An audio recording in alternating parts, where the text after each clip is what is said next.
Chennai. Talk about myself. என்னை பற்றி நான் சொல்லணும்னா, I am bold, I am brave. எந்த ஒரு விஷயமா இருந்தாலும் அதை நான் ஃபேஸ் டு ஃபேஸ் அதை ஃபேஸ் பண்ணுவேன். என்னால் முடியும், முடியாது அது அடுத்தபட்சம். என்னால் ட்ரை பண்ண முடியுதா அப்படின்றது தான் ஃபஸ்ட். ஸோ என்னால் ட்ரை பண்ண முடியும், ட்ரை பண்ணி இந்த இடத்துல நான் வைக்கிறேன். தென் நம்ம எப்படி பேசுகிறோன்றது முக்கியம் இல்லை, வேர்ல்டாக பேசுகிறோமன்றது முக்கியம்.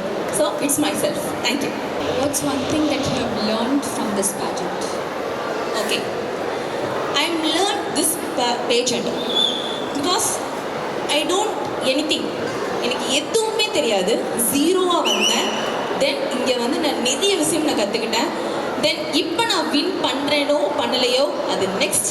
தென் இந்த சின்ன ஸ்டேஜ் எனக்கு பெரிய ஸ்டேஜுக்கு கூட்டு போகிறதுக்கு எனக்கு ஹெல்ப் பண்ணது இந்த pageant. So this is my thought. Thank you so much every one.